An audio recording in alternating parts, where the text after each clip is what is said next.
recording. Yeah, there we go. Okay, try this again. Good evening, everyone. Welcome to the May 2021 virtual meeting of the Public Safety Committee. Many of you have joined this meeting via the meeting link that was sent to you by email. Please help to keep background noise to a minimum by muting your mic until you are ready to speak to the meeting.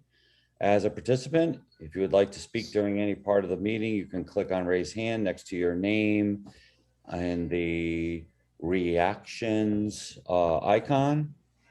When it's your turn to speak, you'll be recognized by the chair. You can unmute your mic. Please state your name prior to speaking.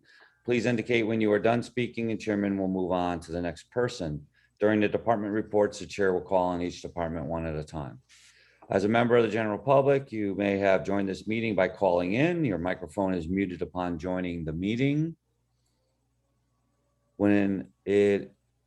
If you would like to speak to the committee, please press *9 to raise your hand. When it is your turn to speak, you'll be recognized by the chair and you may unmute your mic by using the keystroke *6. Please state your name and address prior to speaking. Please be advised that the audio, video, and chat history of this meeting is being recorded and that the media may be present for all or part of the meeting. At this time, please mute all background devices and we will begin. Just got a couple people joining here. Hang on. Yeah.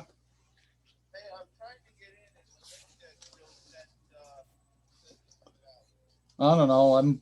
I'm using it. I guess I can email you something right now. The one I'm using because I'm in. All right, hang on. I'll send it right to you. Yeah, but Tim's having trouble getting there. Okay. Hey, Joe, can you hear me? This is Battalion Chief Uzik. Yes. Chief Montoya is not available tonight. Yep. Thank you for standing in for him. Sure.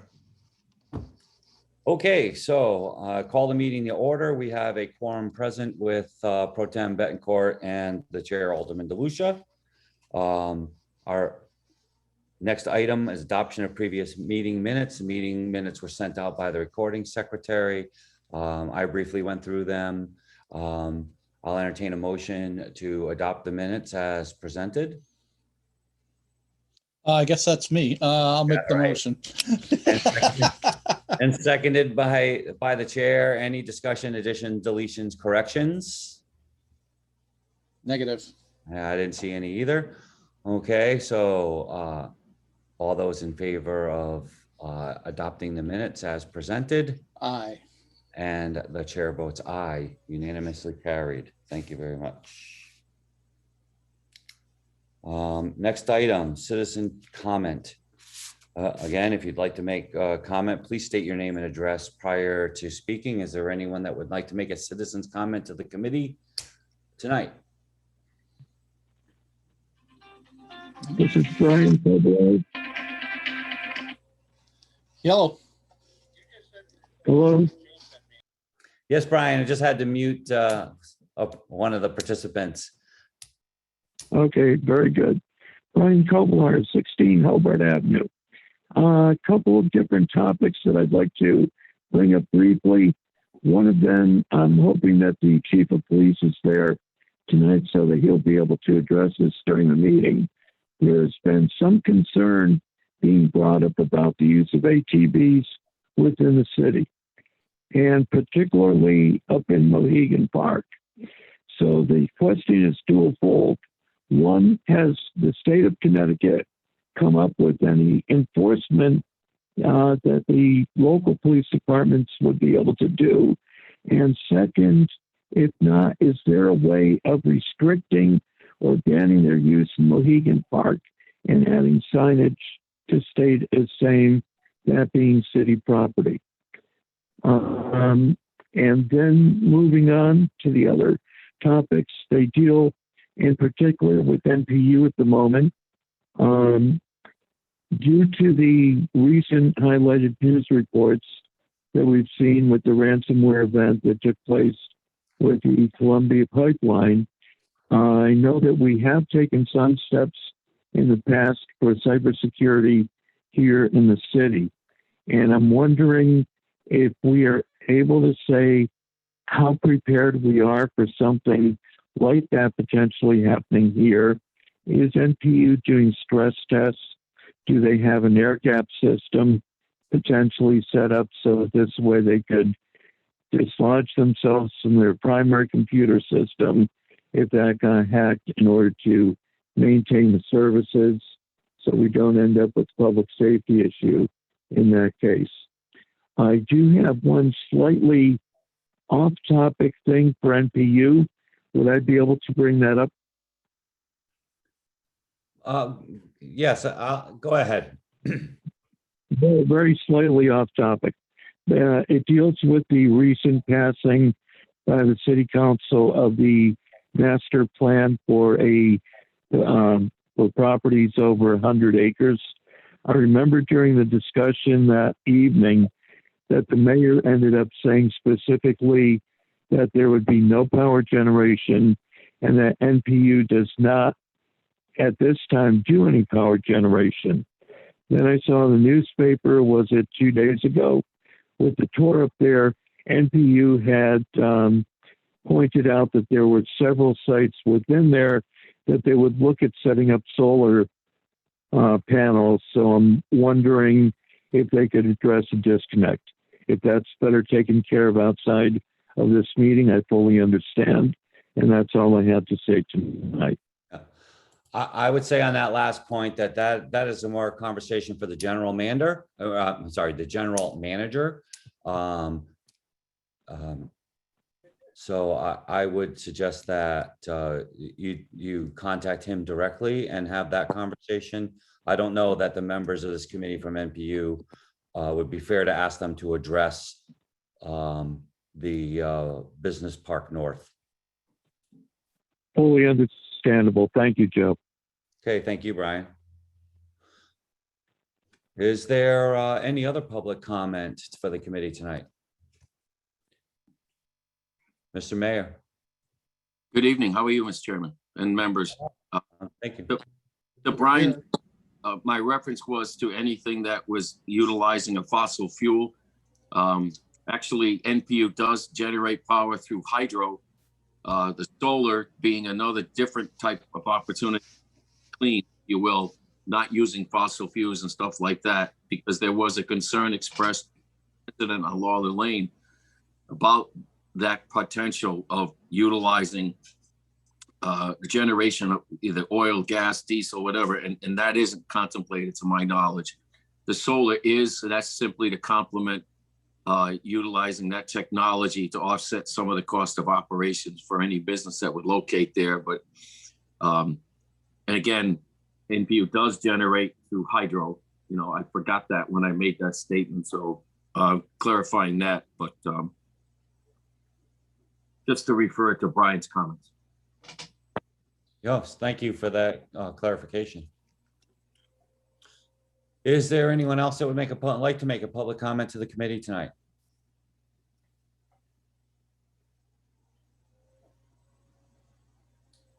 Second request, is there anyone that would like to make a comment to the committee tonight?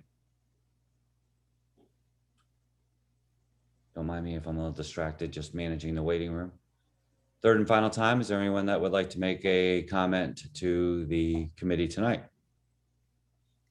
All right, hearing none, we will move on. Citizen comment is closed. Thank you all very much.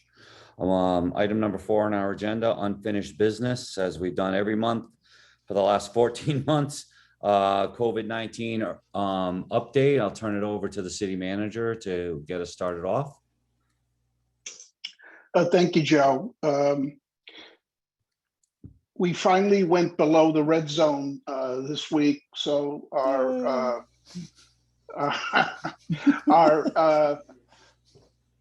infections per 100,000 were slightly below 15. 15 is the threshold for the red zone. So we're out of that, which is a positive since it's been three and a half months we've been up there. And it's been a gradual decrease after a large increase in April and March and April.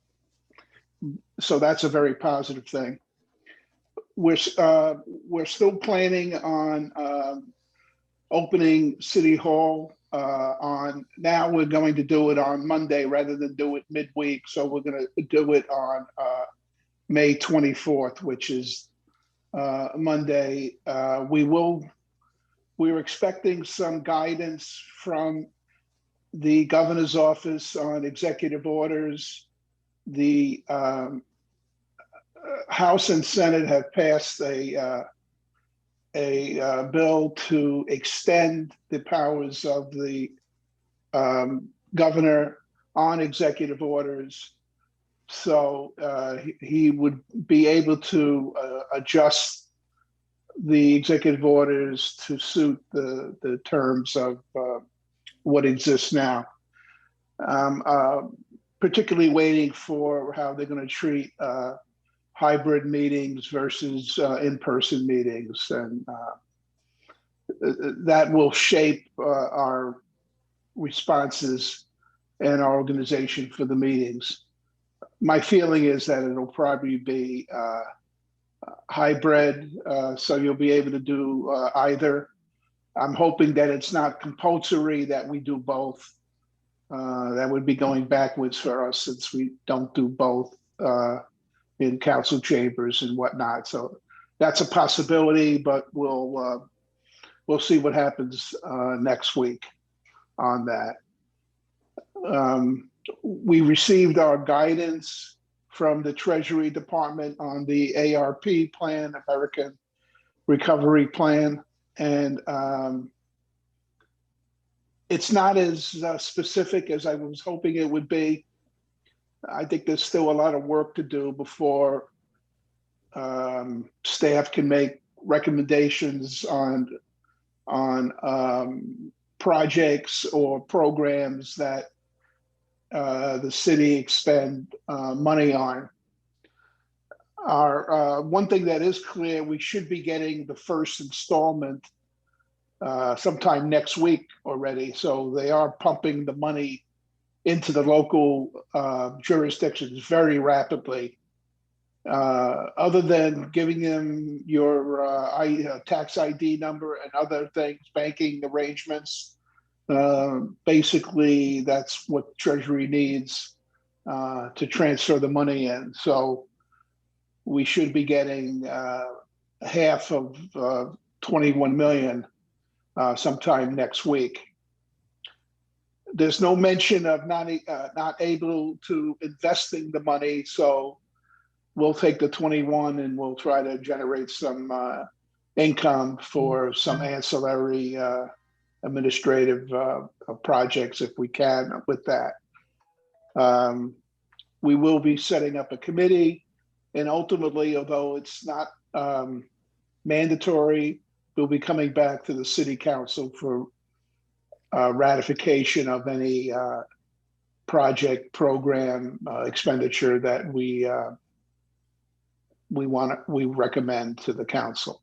So things are looking positive. We continue to do clinics.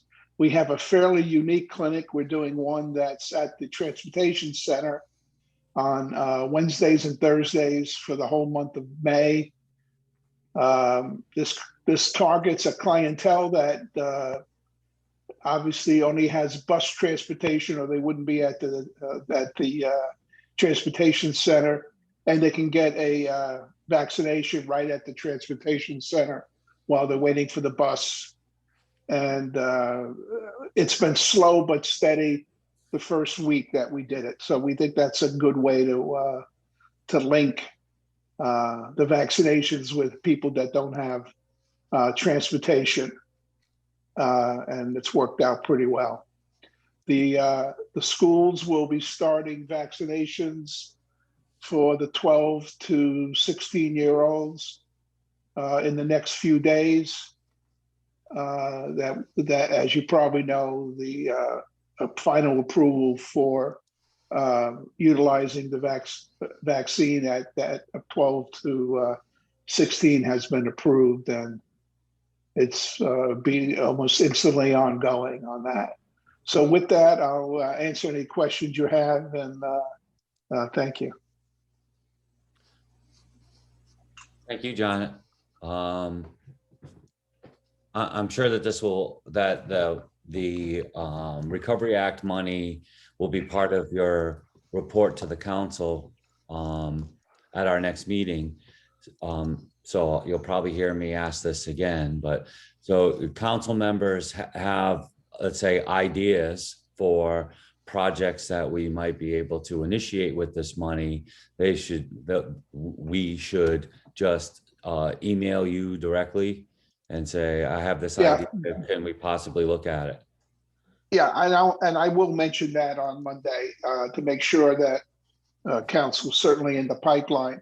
At this point, I want to try to get out the broad categories of what is possible with the program, so we don't you give a suggestion that has no chance of being accepted. So that is the thing that we're working on right now to fill in the blanks on the program. I know I think I sent a copy of that to you, Joe. I don't know if you had a chance to peruse it, but it's less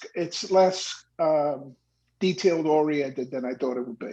So Yeah, I did not have a chance. yeah, it's what you don't want to happen is do a project for $2 million and then 4 years down the road they say, oh, that really wasn't within the parameters of the program, and you need to write us a check for $2 million. So right. It's unlike other grants and that we have where you get approval before you get the money.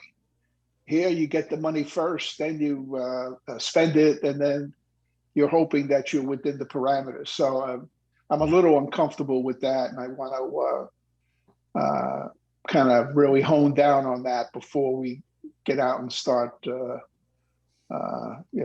spending some of the funding we have.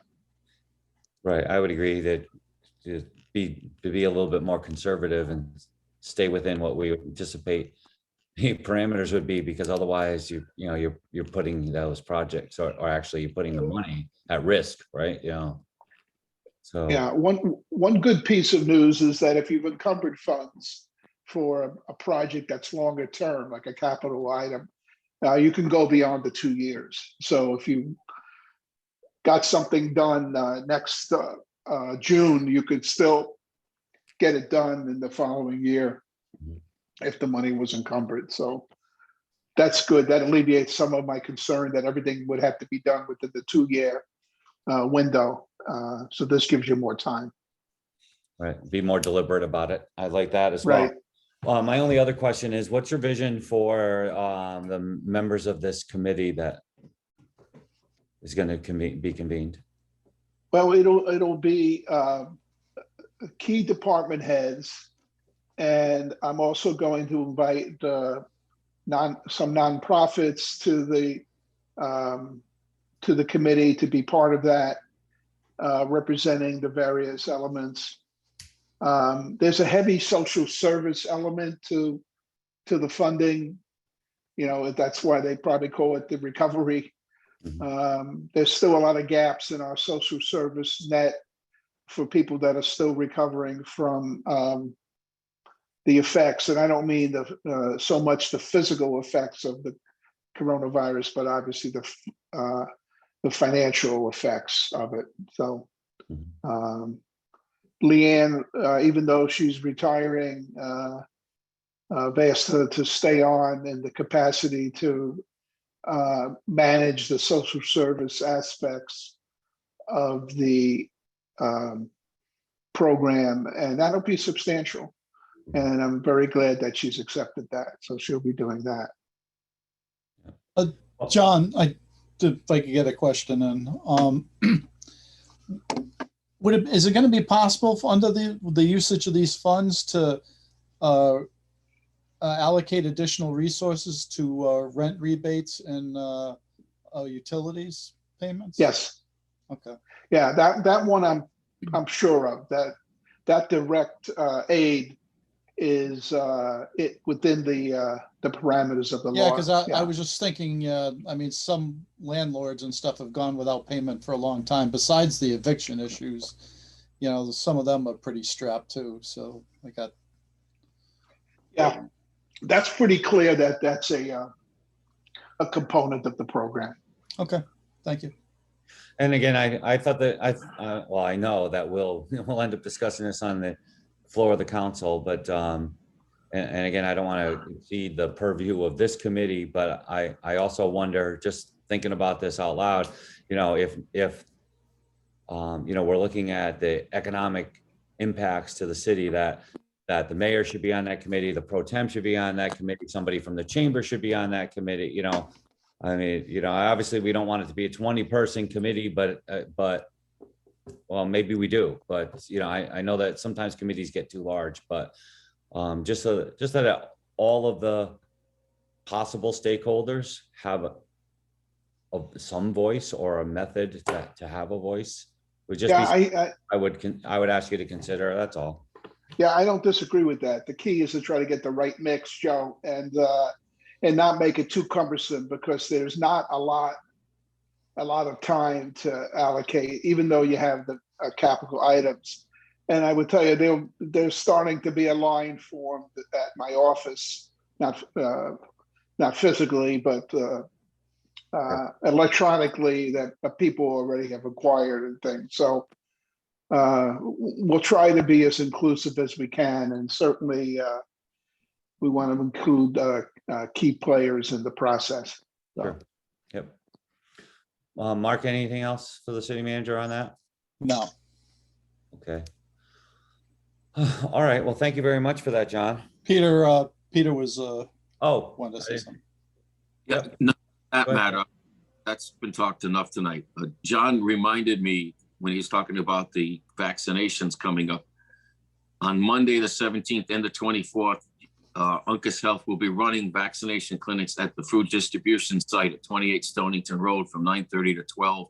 It's a Johnson & Johnson vaccine. Those 2 mornings, they'll have that available for people, as well as, and then we'll have the food as well, just to share that. Thank you. Thank you.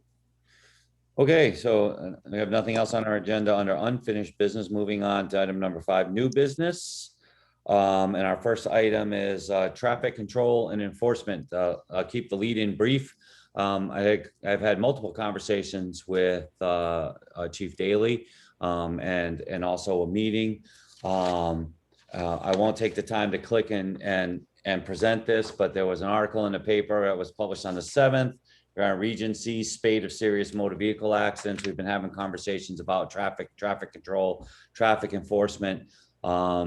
And we've been getting complaints from the community, not just me, but all the members of the council. So I asked the chief to speak on that tonight, so that the community, this committee and the community knows that the complaints about increased volume of traffic, increased speed on local roads are not ignored. And there, you know, we are putting actions in place. So with that, I'll turn it over to Chief Daly, and he can. Thanks, Alderman.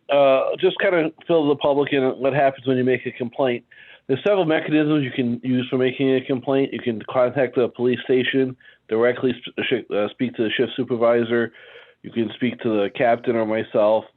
You can contact the city manager's office, or you can contact the city council directly. We've got most of our complaints through those measures. We also look at traffic issues from our own study of our traffic numbers and accident areas, and we declare some areas are problem spots. So we receive a complaint from John Q. Citizen. First thing, usually myself and a supervisor will drive out and just look at the area if we're not familiar with it, and then we will have an officer go out and do a traffic study. We have a speed detection device that will collect speed data and travel data. We usually leave it out there for about a week. And then based on what we find there, that does our enforcement strategy. Sometimes it could be simple as, deploying the speed trailer that just advise people of it. The speed trailer with targeted enforcement, or just targeted enforcement, or mere presence. We have a multitude of solutions we use to do it based on the severity of the problem.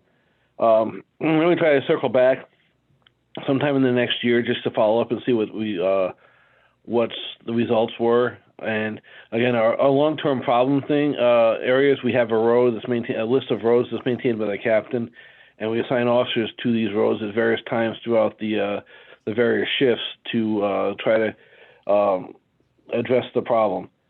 Since the pandemic, in 2020, we had 5 traffic fatalities.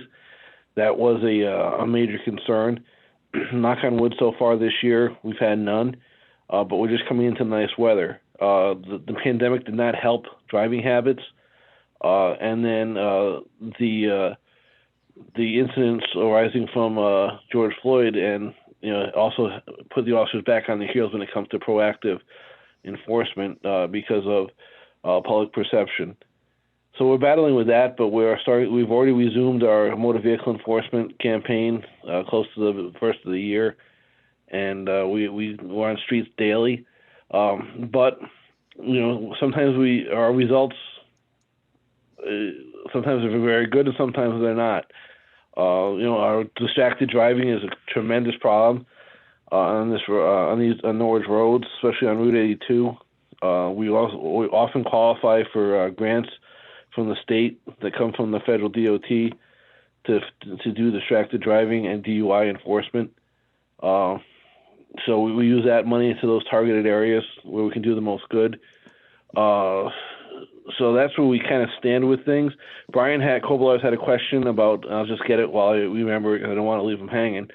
There is a city ordinance, I believe it's 14-4, that addresses ATVs, motorized vehicles in the park and the park lands, and then there's a general statute that covers the public highway for ATVs. But they're problematic. They're tough to get, and they often dart away from us. Back in Joe and Bill's era, they battled dirt bikes up in Mohegan Park, and now it's moved on to quads and ATVs, which gets to be a problem even in winter. They'll come out on the public highways. It's not only a Norwich issue; that's across the state.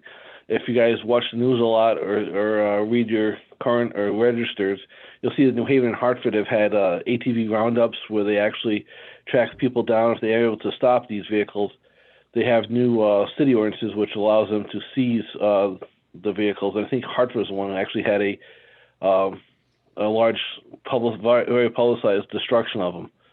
Our concern here, what my main concern is, and you've all heard this from me before, is the scooters.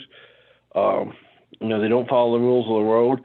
We had a traffic fatality last year involving the scooters. So that's one of our concerns, and we've reached out to Hartford trying to get a little bit better teeth into legislation so we can address scooters, which you can see sometimes, 10 or 11 of them driving around through the city at night. I hope that's what you were looking for, Alderman DeLucia. If I missed something, feel free. No, that is exactly what I was asking for, and so thank you and great job on that. Again, I know that nobody on the council minds getting the emails, but when they've skipped over, they skipped over the desk supervisor, they skipped over the captain, the patrol commander, and then they've skipped over you to us. It's important for the public to know that we're going to forward it to you, right? Because your folks are where the action is going to happen. So I would just encourage members of the public that may either watch this. Yeah, it is tough because it's we always follow up on all the complaints, but people, because we're responsive, they've never tried and not gotten any luck with us, but they go right to the council, so that when they see the results, they figure that's the way to get things done, and that inundates Jackie and Bonnie and everyone's emails. We have email complaints. You can email things into us. We're always open, so there's always somebody you can get the message to. And we'll try to get some people out of there. Some people they'll have us check a street out, and while they think it's bad or it's not like it was 10 years ago, the problem isn't as serious as their perception is, and that's tough to manage because they took the time to call us, but we don't hate to be the bearer of bad news, but that's their neighborhood and they know what's normal, so we always do take that into account. Yep. Chief, just one question. It's been brought up to me and in caucus and stuff about the possibility of putting in speed bumps in some of our side streets. Is that a possibility in some places? It's a possibility, but Norwich has never done it, and because of the liability, I'm just thinking in my mind. I'm sure, Alderman Betancourt, you've been through the state. I'm thinking Simsbury or something up around there. When you get off that main drag, there's speed bumps on their side streets. Norwich has never embraced that. There's a tremendous amount of liability involved in any accident or damage. You're creating an object in the road that was done it. And all you have to do is look around. If most communities don't do it, there's probably a reason. Because what the problems we face is faced by everybody. I don't think they're recommended by the manual and uniform traffic control devices, if I remember right. Yeah, you can't put it on a state road. I know that. No, the state they won't do it, but that's the MUTCD is still the governing thing for even city roads. That's the model standard for the road, and we've never done it, and I don't think there's a need for it. Someone a motorcycle at high rate of speed could cause them to wipe out, and plus it really damages the plows. I mean, the one in Simsbury, I believe they have. They take. I believe there's ones that I remember. They bolt seasonal. in, bolt out. Right. They're seasonal, but right. I have seen ones that are more permanent. And I know a couple of years ago, if you remember back in front of Kelly, we tried a traffic hump where you cross to go to the track. They actually humped the road early in Ryan Thompson's era, and that came out in under a week, I believe. So, I understand what people are saying. Everyone wants speed bumps. But, where does it end? I live on New London Turnpike. I make no secret of it. And, do we put speed bumps there? And how come the side streets gets it and who doesn't?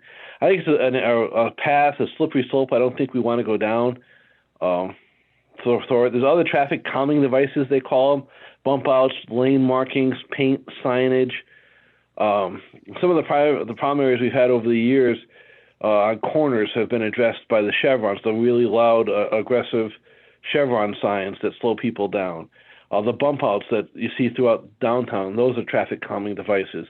Sometimes lane markings where you do the horizontal hash marks on the side makes people slow down. Those are some options I would consider before we get to a speed bump, just because of the liability. And yeah, I was only thinking of it in terms myself of, as a seasonal type anyway, but you make good points. Is that there are other options you can consider, certainly. Yeah, I'd be more inclined. They've done a lot with lane markings now, and just how the visual approach of the road is that I think could do a lot of this stuff. I was talking to Alderman DeLucia about McKinley Ave Extension. I think that might be something worth looking at. I believe that was on our list. Yeah, some of the is Pine Street on your list at all? Pine Street, no. Alderwoman Miles brought it up to me. She lives up that way, I guess. And I've used that as a bypass myself, so to get to. In full disclosure, I've grown up in the West Side, and that's how I go. So it does become a cut through. Speed's not an issue, but traffic volume, and it's not the biggest road, widest road in the world. So if you get cars doing 28 or 30 miles an hour with a narrow road to start with, it could be problematic. I do believe in the roundabout project that will not be a cut through anymore. And maybe that might engineer the problem out. There was some talk, and then the mayor may remember, about the intersection of Pine and West Main Street near Jackson, having that go away. So it won't be such an attractive cut through, but that could be years away as well, if it ever happens at all. Yeah, that's interesting. I didn't know that part. Yeah. That project is 2025 if it happens at all. The last I heard at when I was at Public Works. So, well, and so, yeah, those are a couple of specific, but, obviously, we get a lot of complaints on Roth Street and, and with the number of miles of roads that we have here, I mean, Lawler Lane is one, and it depends on time of, time of day, right? So it is a widespread issue across the city. It was just that it's important that the first thing that the public understands is that the complaints are not ignored. And that's really what tonight was all about. And so, Pat, I really appreciate you preparing to discuss that with us. No problem at all. And again, it's not the preferred method of getting them, but you guys get complaints. That's what we're here for. With one of our core missions. Yep. Thank you. Yeah, just one quick question, because you mentioned this tonight and you mentioned it to me before, and I never circled back to it. Is there movement on the mopeds and the ATVs in terms of legislation in Hartford? No, not that come back to me yet. I get updates, as I'm sure you gentlemen do too, about police-related statutes. I haven't found anything yet, but I know a lot of cities and towns have been battling the ATVs. For us, it's scooters, and I know, like I said, I brought it to Senator Austin's attention. Making it, you have to have a motor vehicle license to operate it, or registrations, or insurance, or something, because they can be a major safety issue. And it seems to be more and more prevalent as gas starts creeping back up again in $3 a gallon. The attractiveness rises proportionally. So I'm kind of concerned. Yeah, I agree. Okay. All right. Well, thank you. Okay. So with nothing else on that item, we'll move to item B, which is department and agency updates. And we'll start off with Norwich Public Utilities. Good evening, Mr. Chairman, Alderman. I'd like to start by addressing the question that came up during the public comment period. So unfortunately, NPU can't comment publicly on our cybersecurity measures, but I can say that we do follow best industry practices. We work very closely with a number of industry security groups and regulators to keep up to date on the latest threats and recommended mitigation techniques. Right now, we are currently in phase 2 of our return to work plan. With operations staff reporting daily and our office staff primarily working from home. We have resumed normal in-home services, and our customer service center is open by appointment only. In line with updates to state and federal guidance, we have begun transitioning to phase 3, and our PPE levels remain sufficient. We do not currently have any COVID cases among our staff and continue to proactively encourage all of our employees to get vaccinated. Right now, both reservoirs are at full pond, and I'm going to apologize in advance because this is going to be somewhat long-winded, but I do want to give everybody an update on the water issue we have on the east side. So right now, the water main that feeds the east side from 8th Street is still shut down due to the break underneath the tracks. We are actively working with the railroad to secure a permit. We have recently submitted drawings of the work that we intend to do and are waiting for a response back from the railroad. Right now, the railroad has already told us that they will only allow the work to occur between a Friday at 4 p.m. and Sunday at noon. So we don't have a definitive date yet on what weekend it will occur. We just know that it will happen over a weekend. Also, when we do start repairs, 8th Street will need to be fully shut down. So we are working on detour plans and we'll be coordinating with all the affected parties to include PD, fire, public works, public schools. Right now, the east side continues to be fed from the main on Route 2, but volume remains an issue. We have completed our flow assessments and all the impacted hydrants have been recolor coded to match the available fire flows. Yesterday, we also completed sprinkler tests at the HEPA apartments. It did show a large drop in both pressure and volume. They have stood up a fire watch and NPU is covering the cost of that. Pending your questions, that's all I have. So, the weekend project like that, so that's a 24/7 until it's done, right? I would imagine, right? Yes, yes. Unfortunately, with the restricted hours the railroad is giving us, that's going to be a very long weekend. I should say 24/3, right? Yeah, Right. yeah. Okay. Unfortunately. So, and this question might be a little bit out there, but if dealing with the railroad is so problematic and restrictive, why not find another way to feed the east side? I know that you got water coming in from Route 2, but why not redesign or find another way without having to cross the railroad tracks to get there? So, I mean, that could be a possibility, but it would involve a very, very, very large infrastructure investment on the tune of I don't even want to comment off the top of my head, but it would be a very large infrastructure investment. I mean, we have a lot of infrastructure that passes over that railroad because of, basically the railroad runs right through the city. So it's not just water, gas, sewer, electric. We have a lot of crossings that are impacted by that railroad. Okay. All right. Fair enough. Mark, any questions for Eric? Negative. Okay. All right. Well, thank you very much for that, Eric. Moving on to American Ambulance. Good afternoon or evening, Rob. Good evening, Joe. How are you, sir? I'm well, thank you. I'm good. You can hear me, right? My headphones have been wonky. All right. So thank you for having me back. Unfortunately, I was absent last month on a state for training, but I have returned. In the month of, where are we now? Wow, April already. American Ambulance responded to 672 emergency calls in the city of Norwich. 628 of them passed through the city's dispatch center via 911 or direct calls from the PD themselves, and 44 were direct calls to us, typically medical alarms or people that have been here since the 70s still like to call us on the 7-digit number every once in a great while, but not super frequently, so that's a good thing. Our volume is about steady from where it was last year, so we have returned to normal call volume as far as we're concerned. We are showing that the emergencies in the city, thankfully, are becoming, as a whole, a little less critical, which is good.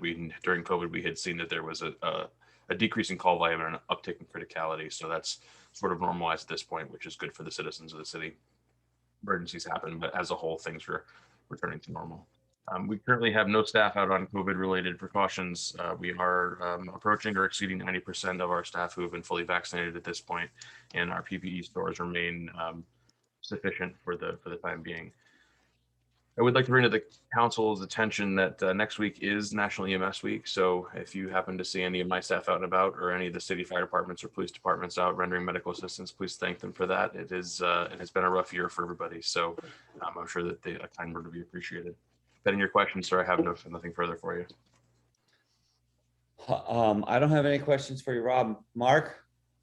I don't. All right. Well, that'll do it. Thank you very much, Rob. Good to see you back. Thank you, sir. Okay, moving on. Norwich Police Department. Good evening again. I met with Alderman DeLucia, went over plans to come up with a standardized report form similar to what the fire departments will be doing. So I'm hoping to have that rolled out next month. As last month, our call volume has returned to normal.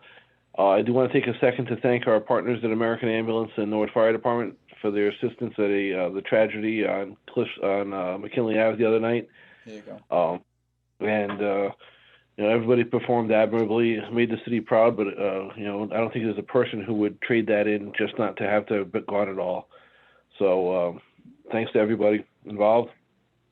We continue to research our CAD RMS systems and options, meeting with vendors.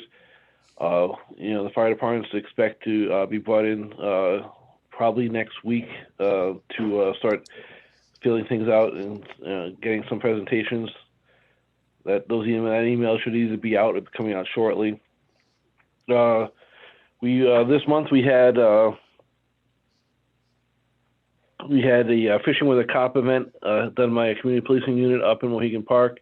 That was very well publicized and on social media and well received. We also did a community chat with a cop on Town Street on the Norristown Green. Looking forward just for scheduling what we got on the distant future. We're doing a gun buyback at the end of June probably up at Dodge Stadium. And then National Night Out will be coming back the first Tuesday in August down at Brown Park. So that's our report for the month. If you have any questions specifically, feel free to ask.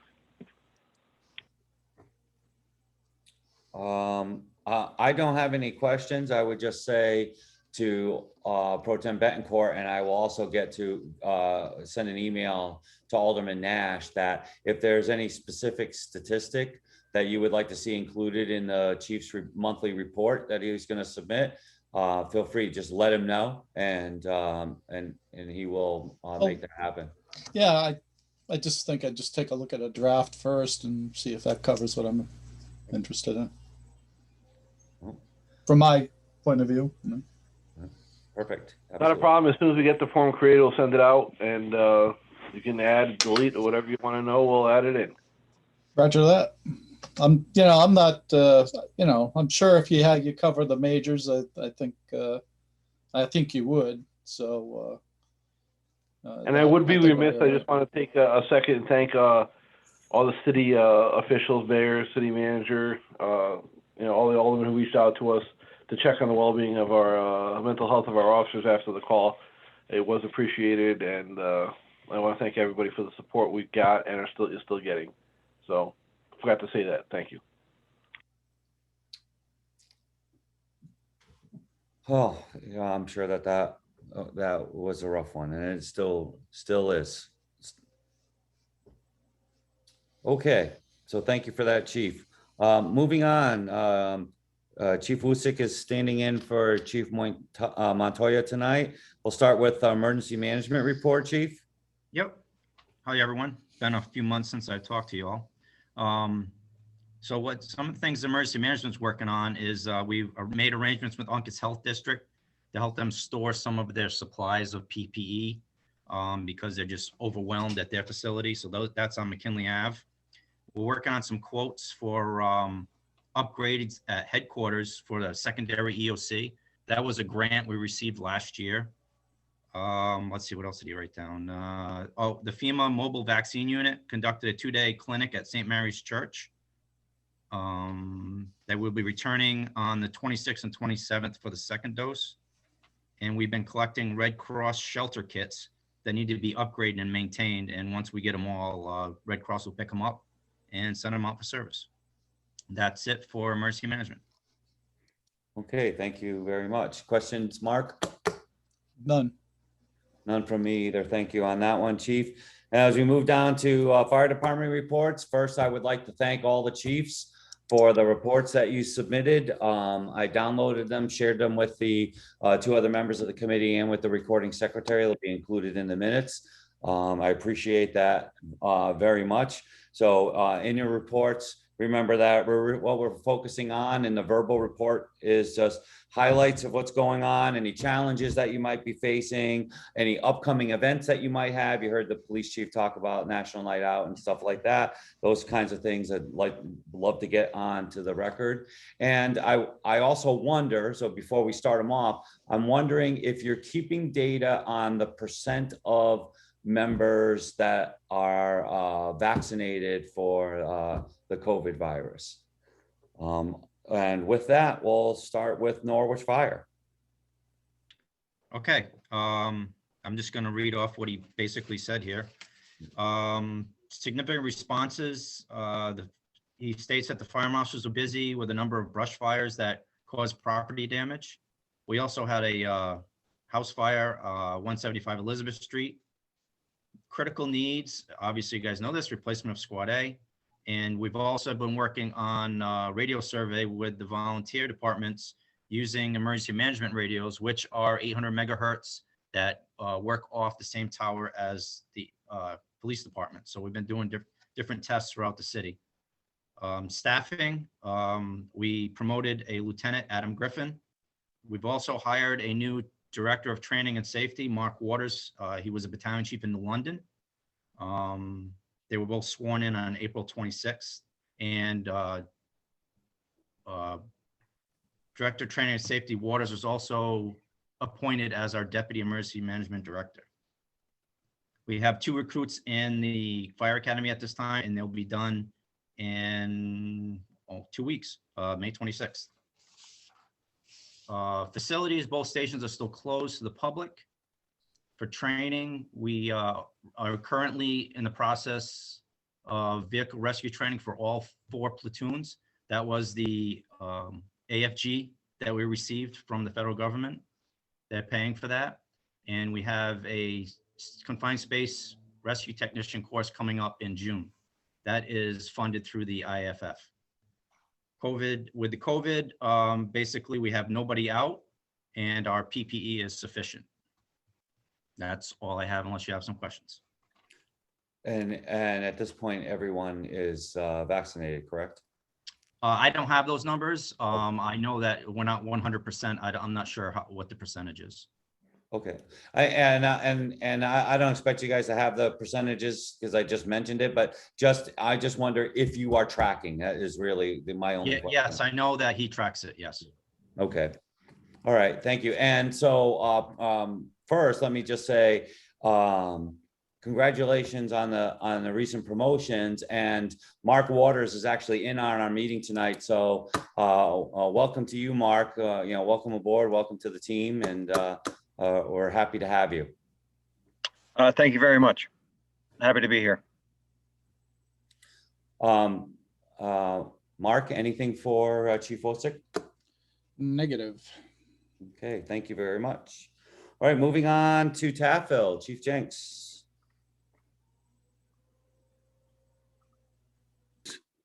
Good evening, everybody. You got the report that we submitted. Yep. It's been a little bit of a busy month. We had some changes as far as access calls, working with a couple of building superintendents and Americans. So hopefully that'll limit our dispatches for access only, which is a big thing. It's actually been pretty quiet. We've made the switch in April to reopen for training.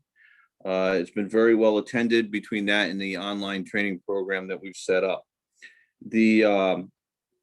The building we are planning on opening to the public when the city opens theirs. We're going to follow the state guidelines, and hopefully we'll be back in business as far as the regular events and things like that shortly.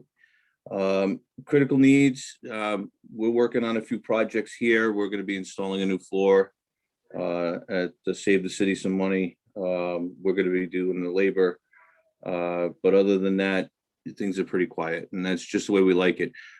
Your numbers as far as COVID testing, COVID, we had 2 people out that were out this month with COVID. They did not contract it here. They contracted it to a family member. And as far as our numbers of vaccination, I'm going to be honest with you, they're not as high as we would like them to be, but there's a considerable number. I'll have more definitive numbers next month. Yeah, and certainly, I'm not looking to invade anybody's privacy. I'm just interested to know that you're keeping track of it, so that you know where your members are at, and that's sufficient for me. Yeah, the other thing is we attended a couple of civic meetings. We attended the Taftville Crime Watch. They had pretty much an earful with stuff from the new park in the back. I missed citizen comment. I'm sorry, I had a problem getting in. The mayor was there. We had to go down last night, Monday night, and clean up the graffiti with a fire hose. So it's been an ongoing problem. Talking with the mayor and through the city manager, hopefully they have a camera that's going to be placed on the building so that it'll be tied in directly to dispatch. So when we call up or if somebody calls, they'll have immediate access, and this doesn't turn into a he said, she said. Hopefully that'll quell some, as my good friend would say, nefarious characters in the evening. Okay. Anything for the chief, Mark? No, just, but obviously that, playscape and everything down there is a problem. It's very unfortunate. They've people invest a lot. It's used regularly, and that something like this is going on. I will tell you though, from professional experience, the camera's not going to get it done. We got to probably establish more patrols there and stuff like that. So So the community policing officer was at that meeting. She's very good. She's very gung ho to get it done. The problem runs into with the camera, Mark, is when we call and say, hey, this is what they're doing, that by the time the officers get here, the kids basically say, I wasn't doing anything. It turns into a he said, she said, or at least with the camera, they'll be able to physically see and identify the person. You know, and it's only a very small select group of kids. And I know the PD is well aware of who they are. Well, I would just like to say thank you for, sending a crew down there to hose that off of the structures. All right, and so thank you for that. Moving on to Yannick. Hey, good evening, everyone. Last month was relatively steady for us. We had 44 calls this month as compared to 45 last month. So good steady pace so far. A little lower than what we usually do. Within the firehouse, no COVID cases at this time, and PP stock's doing well. We have been keeping track of how many of our folks are vaccinated, and that number's at 62% as of the last count. Originally, we had set a date of June 1st for opening the firehouse up. I'm starting to rethink that with Memorial Day weekend coming up. A lot of times we do get people to family members from out of state, the past members. We have the memorials at the firehouse. I'm thinking I may open that up for Memorial Day weekend, just in case we do get those visitors from past members or families of deceased members.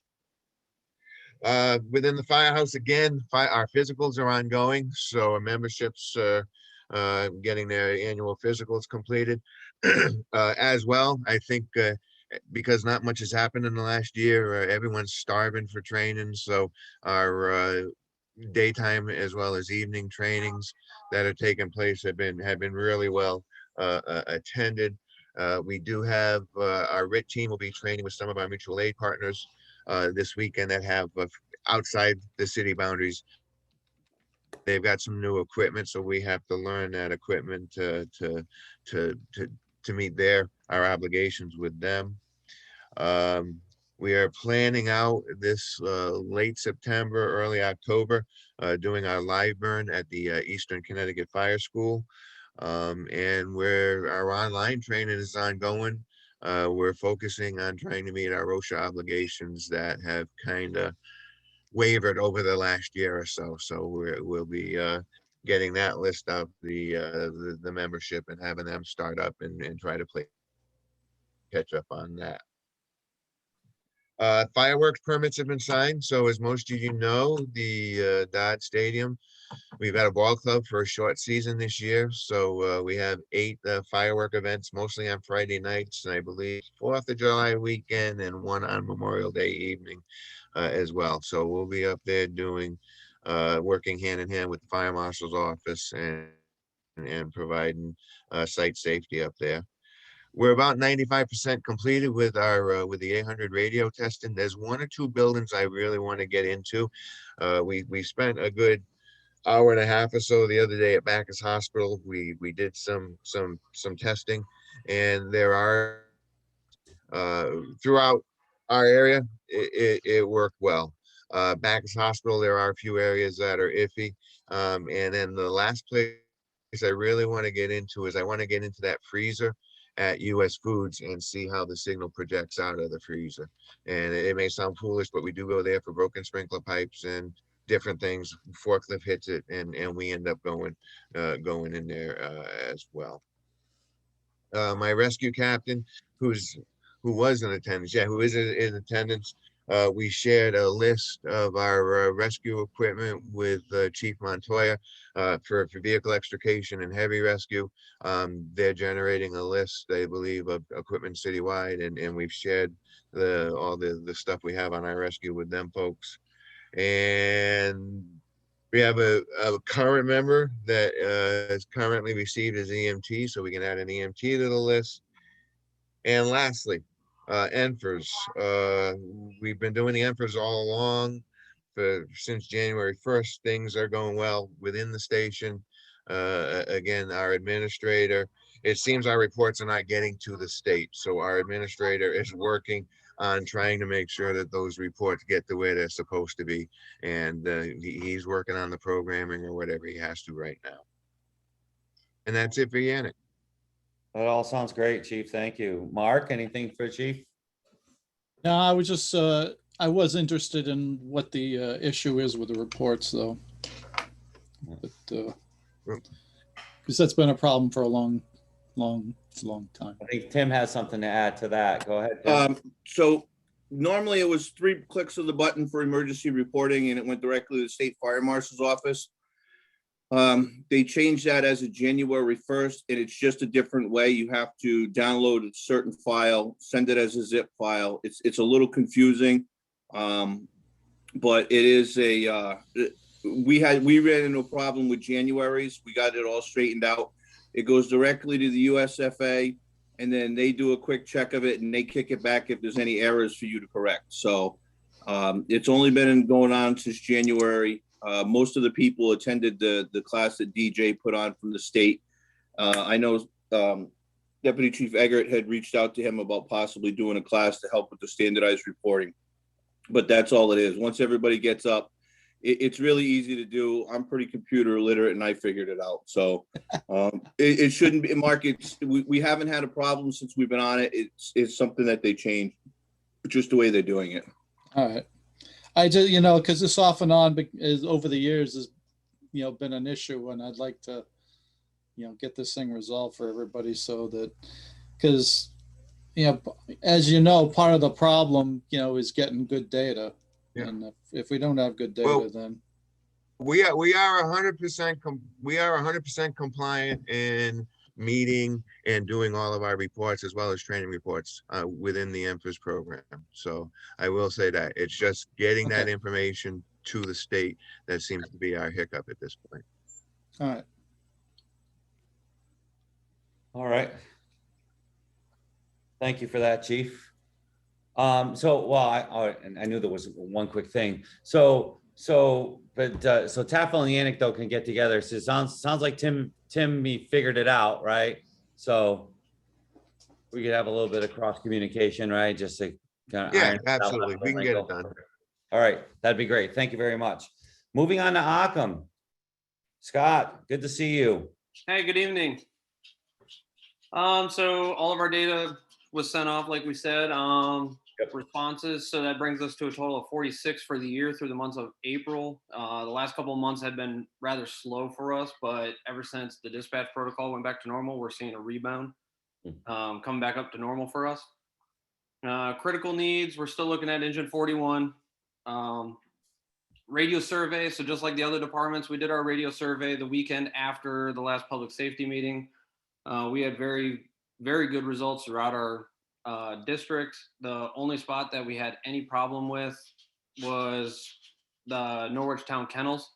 We could reach out to dispatch, but you couldn't hear each other from outside the building. So we were able to work through that, but that's our only hiccup that we have as far as radios. Membership's going strong with 37. I do have four of my members that are pending their EMT certification, so they're working on that right now. Facilities wise, so last month I talked about we were putting in heat at the base of our stairs. That has since been finished and working great. We're still waiting on our new bulkhead to come in so we can replace that. The downstairs bathroom shower, to make it compliant, is halfway complete. It should be done by the end of the week. And then we just finished our hose testing yesterday. Training wise, so we started up our training at the beginning of March. We've been working on a lot of our OSHA requirements. And so we did some more at the beginning of this month to include fit testing and bloodborne pathogens. Some of the stuff that we've completed. So I completed the Q Train the Trainer course so we can certify drivers in the station. I have one member complete Firefighter 2, his Q course, and pump operator. And then, like I said, I have 4 others that are pending their EMT certification. In terms of COVID-19, we're following suit along with everybody else. We haven't opened back up, but we're following local, state, and CDC guidelines. We are tracking how many of our members are getting the vaccine, but I don't have that number off the top of my head. It's okay. We've had no new positive cases, no close contacts, and our PPE is doing well. Just other notable items. We had our chicken barbecue last month, and we have another one coming up on June 5th. Budget is on track, and we are starting to close out all of our stuff that we need for that. We should close out just around zero. OSHA, we were notified that they're going around from station to station. So we've gained some insight from East Great Plains on what they were looking at, and we're ready for whenever they decide they want to come visit our station and take a look around and give us some insight. And then the last big thing to note is with the progression in the Terrick Farm area with the potential business park, we're just keeping our eyes on that so that way we can start looking forward to pre-plans, training requirements, anything else that we need to do to prepare for it, or even traffic patterns, and working with Yannick when the new on-off ramps go in. So other than that, that's all I got, pending any other questions. Thank you for that report. My only question is, do you have folks that are working on firefighter one or certified for interior work? Are those, first of all, are those different things, or are they the same thing? So firefighter one's different than the firefighter two. I can tell you that I do have 21 members that are certified firefighter one. I had nobody go through in the spring, but I have 1 or 2 that I'm going to send through in the fall through Eastern Connecticut Fire School. Okay. You have any twos? Firefighter twos, off the top of my head, I didn't write that one down, but I do have quite a few firefighter twos. To give you a good estimate, after that, the next one's instructor. I have 7 fire instructors and then 1 EMS instructor, which is myself. Yeah. Just curious.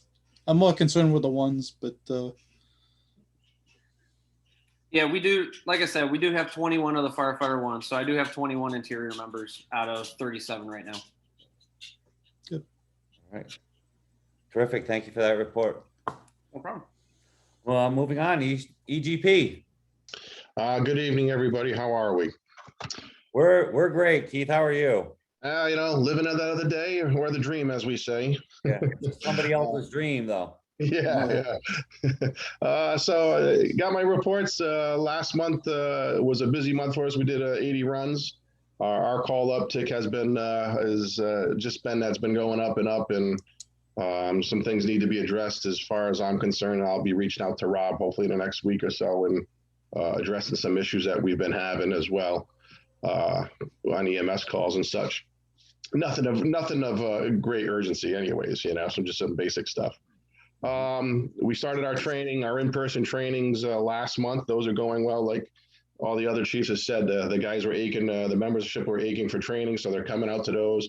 Still continuing our online trainings as well, to go along with the OSHA requirements and such stuff like that.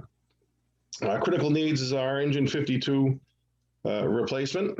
That's the biggest thing for their routine apparatus. Apparatus went out for routine maintenance over the course of the month.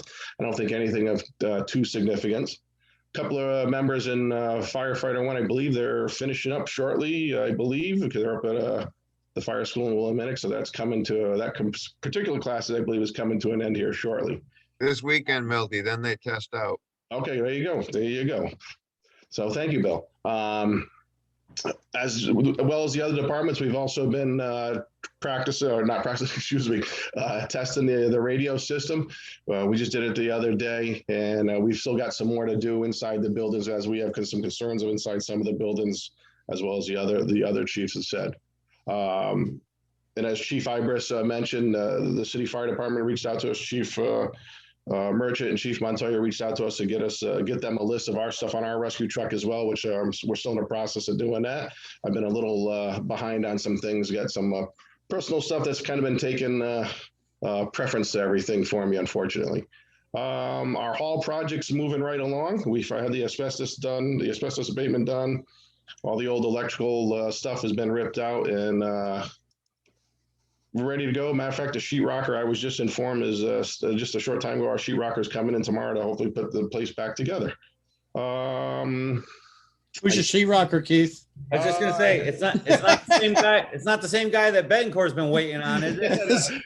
I forget his last name. He lives in Legend. His first name's Gary. I can't remember his last name off the top of my head. No, it's not the guy. All right. All right. Bad experience with someone. Okay, I understand. No, I'm just waiting on something. I'm just waiting on somebody. That's all. Oh, okay. So it's not bad yet. All right. But yeah, I think that's it. Like I says, our trainings are moving along. As Deputy Chief Eggert said, we had OSHA come visit us this past Friday. We voluntarily invited them in as we got word there's a lot of departments that OSHA wants to get into, all the fire departments across the state. So we said, we open up our doors, and we met with them this past Friday. Met with them for 3-4 hours, whatever it was. They're going to be coming back in a couple months once they give us a list of some stuff that we need to correct or update and such like that. So it's a good thing. Everyone always dreads the word OSHA, but this is a good thing. Myself and 2 of my other members went up to the Connecticut Fire School for a con OSHA class a good couple of weeks ago. So that enlightened us on some stuff. Then there was things that I never knew, and I was like, oh, okay, that's good to know. But I think that's all I got right now. If anyone's got any questions. I do not. Mark? I think you covered it. Agreed. All right. Thank you very much, Keith. Okay. And Laurel Hill Fire Department.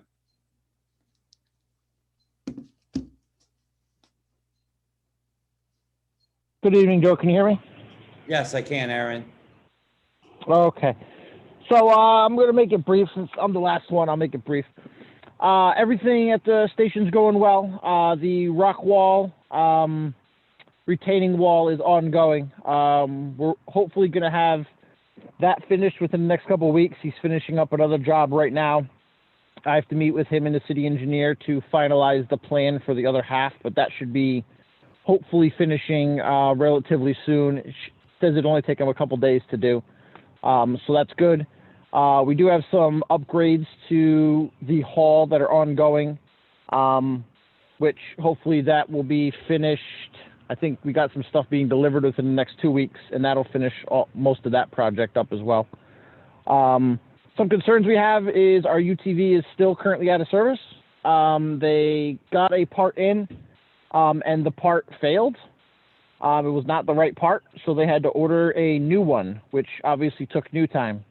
And they, I believe, got the new part in, got it working, and found another problem. So in the process of finding the other problem, they then had to fix that, which then took more time. So I believe they have it all fixed. Hopefully we will be getting it back tomorrow, as I'm told, as long as nothing else goes wrong. But we have been without it for about a month, just over a month now. That's kind of our biggest concern right now. Other than that, our PPE is good. We are keeping track of who's getting vaccinated. I don't have the exact number on me right now. Okay. And because of the good weather, obviously you see our trucks out a lot. We have 6 people who are trying to get their licenses. So we're doing a lot of drivers training right now. If you've driven by the station, you know that you've seen at least 2 cars that we've been cutting up. So we've just finished a couple weeks of extrication classes that we do every year at the beginning of the year. Once the weather gets nice, we're going to continue on doing some outdoor activities now that the weather's better and people can start being around each other. And our trainings have been well attended, well above 20 people at each training. So that's been fantastic for us. So unless you have any questions, I'll entertain questions. Yeah, I don't have any. Mark? No, that sounds good. No, Yeah, that's a great report. Thank you very much. Okay, so that takes care of our new business. So we're moving on to item 6, public safety items for future discussion.